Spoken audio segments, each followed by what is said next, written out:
so let's talk about the difference between inquiry-based learning versus standards-based education. Now, I know for all you other education nerds out there that you can get really specific and you could get into the offshoots of inquiry-based learning and standards-based education. I'm just trying to give a 30,000-foot view, very kind of broad explanation to get at kind of the heart of what these two styles of teaching and learning really look like. All right, so in inquiry-based learning, we look at it this way. This is kind of the cycle. There's a question or an inquiry, right? And the children ask that question, or the teacher helps them to ask that question, or they get to a question together as a group. Then they investigate. They do some research, they read some books, they watch some videos, or they go out do some field work, try and wrap their head around the question that's at hand. And then there's usually some sort of creation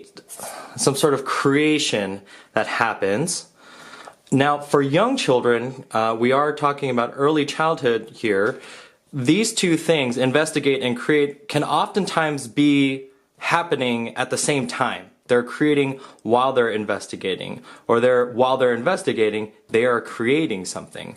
It's sometimes really hard to unlink those two things when we're talking about young children.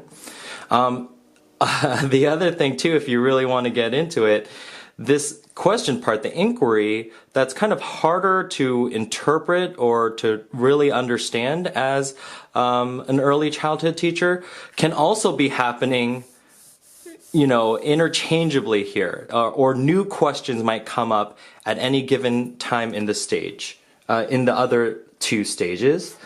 Then,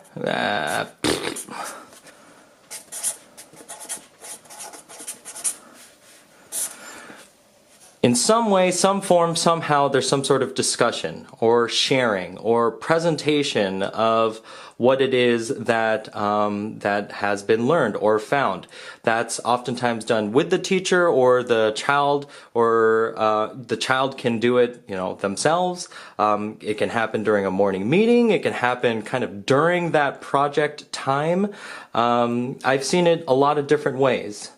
And then that goes into reflection.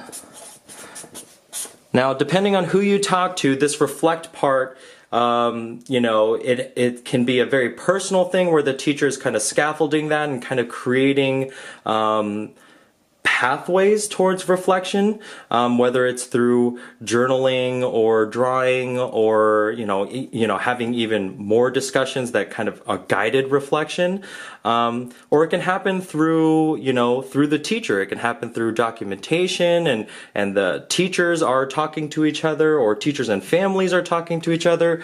But what you really want to do is have it lead to new questions. So this cycle of inquiry-based learning, this cycle is exactly that. It's a cycle. It repeats itself.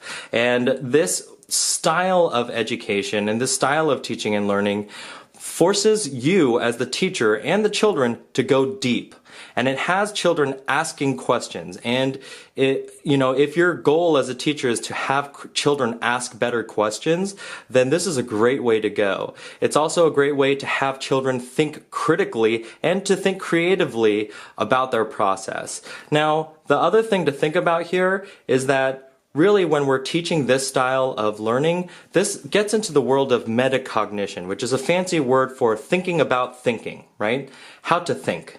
And when we get into those kinds of processes, to me, that's what 21st century learning should look like. All right, now let's look at what standards-based education looks like.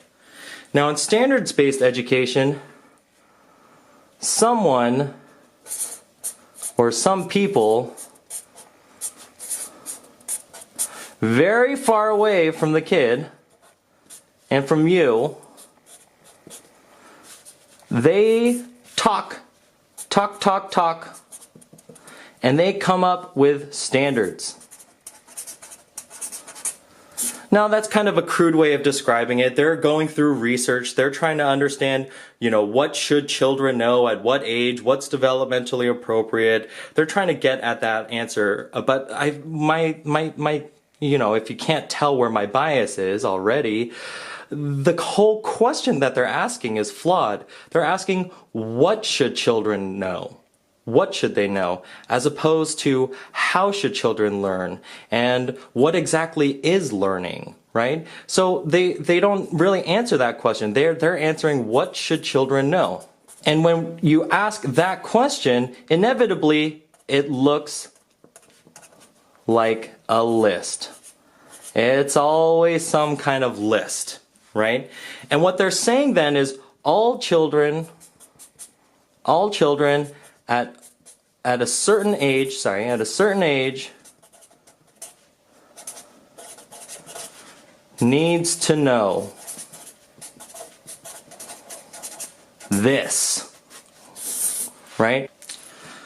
Now, another problem with this, when we're talking about standards-based education, is that this is a one-size-fits-all model. Because if this is then coming down here to these kids, it's not just one kid. There's a lot of kids. And then it's also going over there to another classroom in a different place. It's a one-size-fits-all model. What happens in a one-size-fits-all model? Some kids do really well, and the other kids, they struggle. So now let's talk about thematic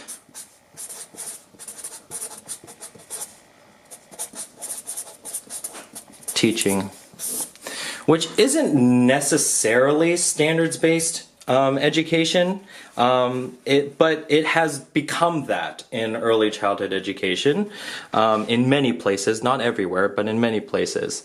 And the way that thematic teaching works is that there's some sort of theme or topic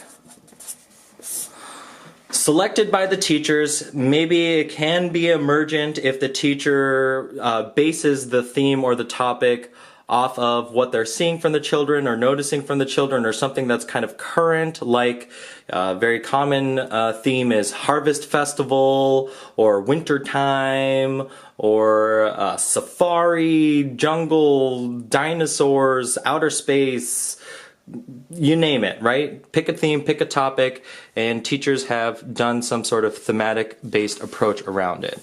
Now, once they have a theme, then they think of all the different activities that they could do around that theme or topic. So this could, let's say the theme was about, outer space. So then they'll make a diorama. They'll draw planets, color sheets, whatever.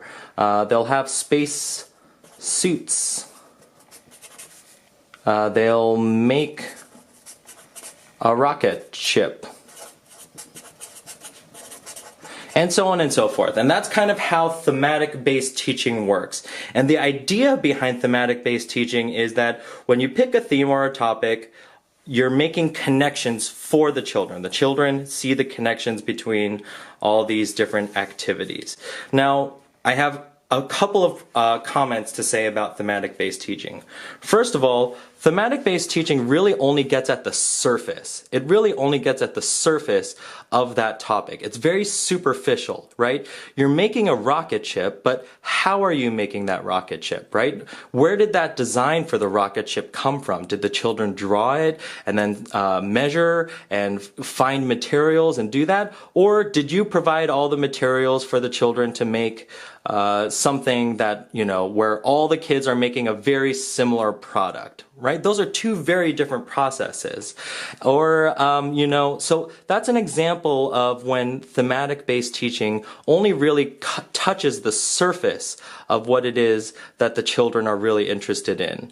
When you're getting into inquiry-based learning, you're really spending time here, really trying to understand what are the questions that the children are asking. What is it that they're trying to get at? And that leads you to the deeper meaning behind your observations. So you might say, oh, Teacher David, I was being very observant. I was paying attention to the children. They showed me that they were interested in rocket ships, and so I came up with this theme. And my question for you is always going to be, well, what is it that you observed that made you go in this direction? Tell me more about that specific observation. What were the children saying? What were the children doing? Right? And very oftentimes, what I'm hearing from the teachers isn't necessarily what the theme or topic was. So, for instance, on the topic of outer space, the teacher might say, oh, my kids were really into outer space, so I went with this theme. And I'll ask, what was the observation? What were the children saying? What were they doing? Well, they were pretending to be astronauts, and they had all these tools, and they had a spacesuit. Well, wait, hold on then.